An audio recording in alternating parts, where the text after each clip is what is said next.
네, 말씀과 함께 교재 85쪽을 제가 읽겠습니다. 6장은 1장과 2장의 주제를 다시 확대하여 반복합니다. 세상적 쾌락을 아무리 많이 가지고 있어도 그것이 영혼의 행복을 주지 못하니 결국 허무하다는 것입니다. 많은 사람들이 건강, 학식, 돈, 쾌락 등이 행복의 요소 또는 수단이라고 생각하지만 이것들이 세상적 또는 육적 안락함은 줄지 몰라도 영혼과 행복과 직결되는 것은 결코 아니라고 말합니다. 10절부터 방향이 갑자기 바뀝니다. 지금까지는 인생의 허무함과 본질적 구원의 길을 우회적으로 이야기하던 전도자가 이제 직접적으로 인생에는 절대적 구원자가 있다는 사실을 밝힙니다. 내가 이제 어디에 가서 인생의 의미를 찾을 수 있을지를 스스로 생각해 보라고 반문합니다. 아멘.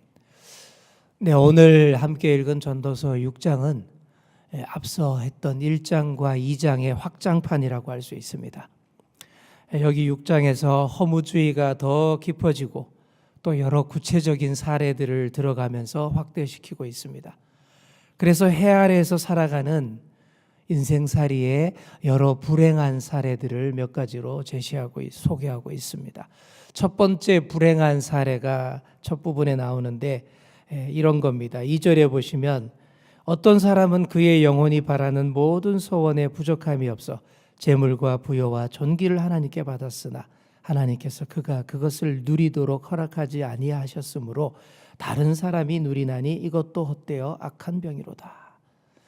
자, 어떤 사람이 재물과 부여와 존귀를 다 받았답니다. 바라고 소망하고 원하는 것들을, 좋은 복들을 다 풍성하게 받았다는 얘기입니다. 자, 그런데 문제가 뭐냐 하면 그 많은 풍성한 복들을 그 사람 자기가 누리지는 못합니다. 하나님이 그 복 누리는 것을 허락하지 아니하셨으므로 이 좋은 것들을 못 누린다. 대신에 자기와는 전혀 상관없는 엉뚱한 사람이 그 복들을 다 누리게 되었다라고 얘기를 하고 있습니다. 자, 얼마나 이게 기가 막힌 얘기입니까? 그런데 이런 기가 막힌 일들이 실제로 우리 주위에서 많이 일어납니다. 그래서 이런 말들이 있는 거예요. 남 좋은 일 시켰다, 죽 써서 개 줬다 라는 말들이 그래서 나오는 겁니다. 이게 인생살이에서 좀 여러 가지로 좀 부당하게 보이고 이해가 안 되는 일들입니다. 그래서 우리가 더 많이 기도해야 되는 거예요. 그래서 우리가 첫 번째로 기도할 제목은 이겁니다. 주님, 내가 땀 흘린 만큼 먹게 하여 주옵소서. 내가 땀 흘린 만큼 먹게 하여 주옵소서. 근데 사실 이게 정말 중요하고 큰 복입니다.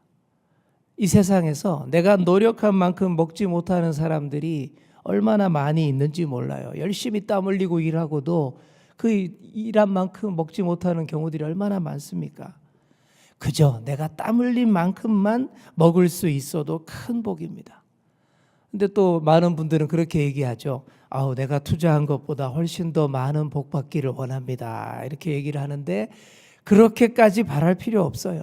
그저 노력한 만큼 받아 누리고 그 작은 것에서 소소한 행복을 순간순간 즐기며 사는 게 좋습니다.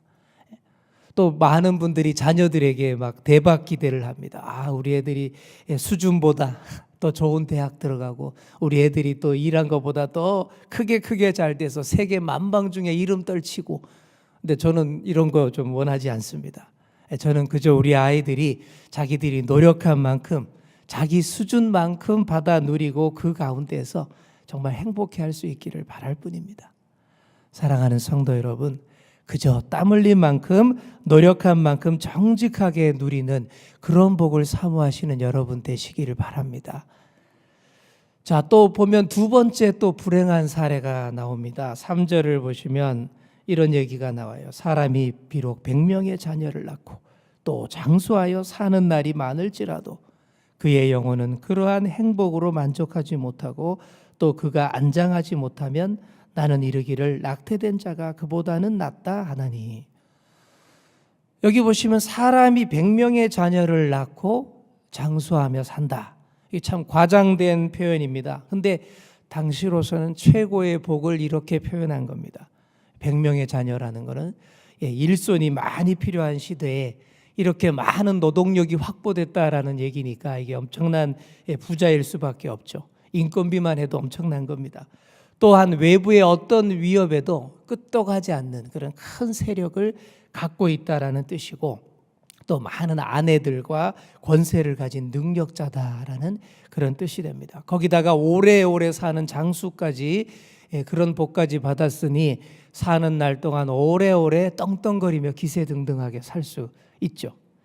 자, 그런데 이런 엄청난 복을 다 받았는데 끝에 보니까 이 사람의 영혼이 낙태된 자보다 행복하지 못하다. 충격적인 말을 합니다. 자, 이렇게 많은 걸 가졌는데 왜 이럴까요? 자기 삶에 그 가운데에 행복이 없고 그의 마지막이 좋지 못했다라는 얘기를 하고 있는 거예요. 그래서 3절 끝부분에 보시면 그가 안장되지 못하면이라는 표현이 나오죠. 그의 죽을 때에 불행을 암시하고 있는 그런 얘기입니다. 아마 이렇게 생각하면 되죠. 자식 많고 재물 많은 것이 오히려 고통이 되어서 돌아왔나 봅니다. 그리고 그가 죽을 때에 그의 죽음 앞에서 진심으로 슬퍼하고 애통해하며 장례를 잘 치러줄 그런 사람들이 없었던 걸로 보입니다. 100명의 자녀와 장수, 재산, 세력 이런 거 아무리 많으면 뭐 하겠습니까? 가지 많은 나무에 바람 잘 날 없다라는 말처럼 그 100명의 자식들이 부모 가진 것들 서로 차지하려고 서로 싸우고 다투고 하니까 좀 쉬는 날이 없는 거죠. 무슨 행복이 있겠습니까? 또 오래오래 산다 그랬는데 오래오래 살면 뭐 하겠어요? 그 사는 날 동안 자식들이 그러고 있는 그 꼬락서니를 오래오래 봐야 된다라는 얘기잖아요. 이게 얼마나 큰 불행인지 모릅니다. 그러다가 때가 되어서 쓸쓸하게 죽게 되는데 그 아비의 죽음 앞에서조차도 경의를 표하지 않고 서로 싸우느라 평안이 안장되지 못한다면 아무 소용없다라는 거예요. 그 많던 세력, 재산 그것도 2대, 3대 못 갈 게 뻔합니다. 정말 그렇다면 100자녀가 무슨 소용이 있고 장수하는 게 무슨 행복이냐라는 것이죠. 1000년의 갑절을 살아도 행복을 못 느낄 바에야 그럴 바에야 안 태어나는 것이 더 낫다라는 얘기를 아주 부정적인 얘기를 지금 하고 있는 것입니다. 자, 왜 이렇게 부정적일까요? 참된 행복의 길을 찾지 않으니까 그런 거예요. 뭘 해도 기쁘지 않을 것들을, 뭘 해도 가슴 가득히 채워지지 않을 그런 것들만 자꾸 찾기 때문에 세상이 환호하고 열광하는 그런 것들이 행복의 비결인 양 계속 구하고 찾기 때문에 이렇게 부정적일 수밖에 없는 것입니다. 사랑하는 성도 여러분, 해 아래에서 남들이 다 찾고 남들이 다 원하는 것들, 그런 것들만 찾고 구하지 마시기 바랍니다. 그런 것들로 절대 우리의 가슴을 가득히 채울 수 없습니다. 느는 건 한숨밖에 없어요. 한숨만 더 늘 뿐입니다. 우리의 가슴을 가득히 채울 수 있는 것은 오로지 주님의 숨결밖에 없는 줄 믿습니다. 우리를 흙으로 창조하시고 생기를 그 코에 불어넣으시니 사람이 생명이 되었다, 살아있는 존재가 되었다라고 말했던 그 주님의 숨결만이, 생명의 숨결만이 해 아래에서 내쉬는 우리의 한숨들을 다 몰아내고 저 해 위의 호흡으로 시원하게 숨쉬게 할 수 있는 줄 믿습니다. 그래서 우리가 두 번째로 기도할 제목은 이겁니다. 주님, 우리 가슴 가득히 주님의 숨결로 채우게 하소서. 세상 것들로 채울 생각 마시고 주님의 숨결로, 주님의 말씀으로 우리의 가슴을 가득히 채우셔서 헛되고 허무한 인생살이를 이겨내시는 그런 저와 여러분 다 될 수 있기를 간절히 축원합니다. 세 번째 불행한 사례가 7절부터 9절까지 소개되고 있는데 우리 7절 말씀을 우리 함께 읽겠습니다. 시작. 사람의 수고는 다 자기의 입을 위함이나 그 식욕은 채울 수 없느니라. 자, 이게 아주 참 맞는 말이죠, 그죠? 그리스 신화에 이런 얘기가 나옵니다. 에릭 시톤이라는 사람의 얘기인데요. 에릭 시톤, 이 사람은 이 걸신의 원조입니다. 이 에릭 시톤이라는 사람이 어느 날 신이 아끼는 나무를 겁도 없이 막 잘라내 버립니다. 그리고 신을 모독합니다. 그래서 그 대가로 벌을 받게 되는데 어떤 벌을 받았냐 그러면 아무리 먹고 또 먹어도 계속 배고픈 그런 저주를 받게 됩니다.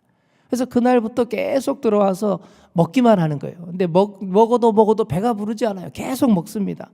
그러다 보니 그 많던 재산까지 다 팔아서 다 먹어버린 거예요. 그거 재산 다 없어지니까 자기 딸까지 팔아서 먹는데 보탭니다.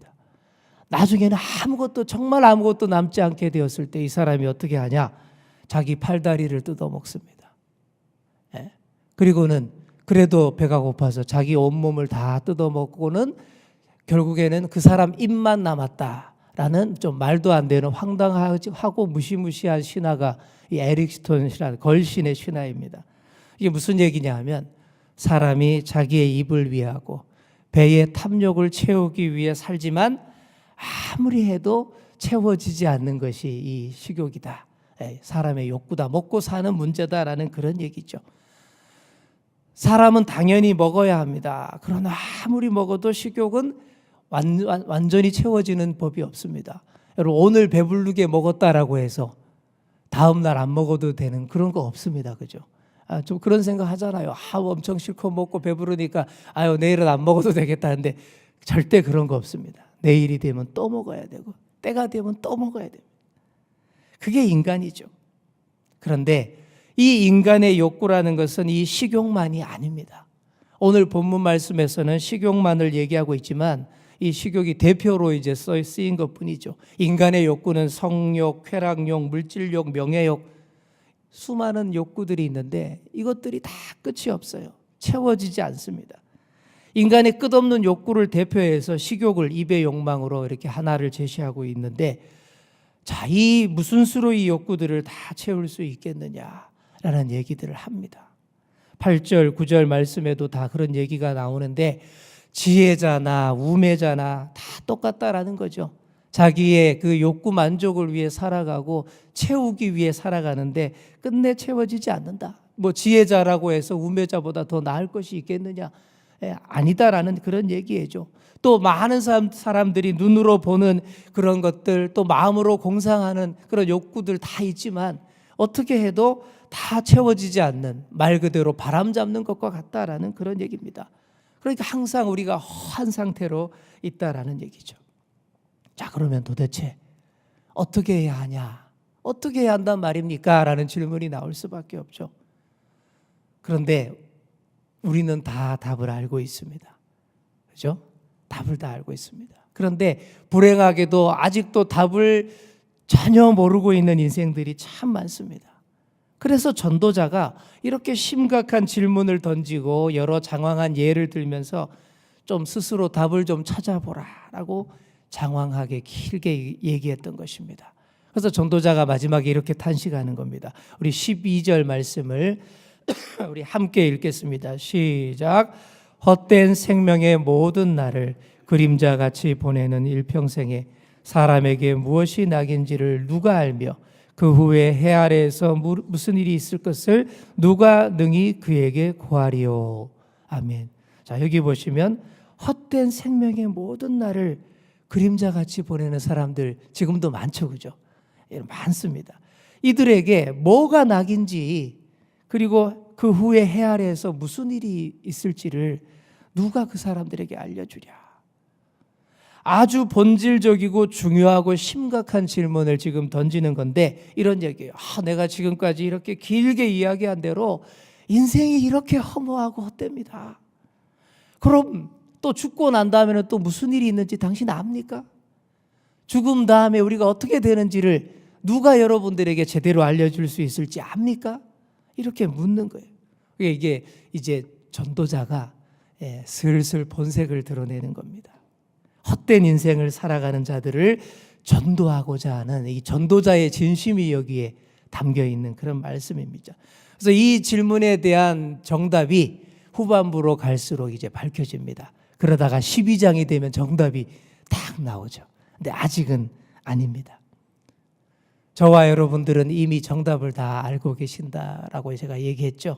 이미 정답을 다 아시는 저와 여러분은 그 답이 어떻게 밝혀져 가는지 그 과정을 함께 묵상하시고 그래 맞아 하고 그렇게 공감하시면 됩니다. 또 헛된 한숨의 인생을 아직도 못 벗어나는 인생들이 참 많습니다. 그래서 오늘 말씀처럼 이런 중요한 질문들을 던지시면서 지혜롭게 잘 전도하실 수 있기를 바랍니다. 그래서 이 전도서가 말 그대로 전도하는 데에 참 좋은 그런 소스가 되는 거예요. 그죠? 이렇게 우리 인생살이가 이렇다. 허무하다. 헛되고 헛되다. 너 어떻게 살아야 되냐 정말. 그래서 점점 우리 함께 정답을 찾아보자. 이렇게 계속 묵상해 나가는 것이죠. 자, 그래서 우리가 세 번째로 기도할 제목은 이것입니다. 주님, 인생의 의미를 모르는 헛된 인생들에게 잘 알아듣게 전할 수 있는 저희들 되게 하옵소서. 바로 이렇게 기도해야 되겠습니다. 네, 이제 말씀을 맺겠습니다. 힘들고 어렵고 땀 흘리고 노력하지만 그런 노력들이 헛되어서 다 날아가 버리기도 하는 세상입니다. 세상의 좋은 것들을 다 누리기 바라지만 오히려 그것들이 독이 되어서 우리를 더 힘들게도 하는 세상입니다. 그게 해 아래에서의 인생살이입니다. 뭘 해도 채워지지 않을 것 같은 그런 텅 빈 가슴의 공백은 무엇으로만 채울 수 있는지 저와 여러분은 이미 답을 다 압니다. 오로지 주님의 숨결로 우리의 가슴을 가득히 채우시고 헛된 인생을 살아가시는 세상 사람들에게도 진지하게 또 지혜롭게 잘 말해주시는 그런 저와 여러분 다 될 수 있기를 간절히 축원합니다. 이 시간 우리 함께 기도하겠습니다. 기도할 때에 첫 번째로 주님, 내가 땀 흘린 만큼 먹게 하여 주옵소서. 두 번째로 주님, 우리의 가슴 가득히 주님의 숨결로 채우며 살게 하여 주시옵소서. 그리고 마지막 셋째로 인생의 의미를 모르는 헛된 인생들에게 잘 알아듣게 전하는 저희들 되게 하여 주시옵소서. 이 시간 우리 간절히 기도하시겠습니다. 주여 믿습니다. 주여 믿습니다. 주여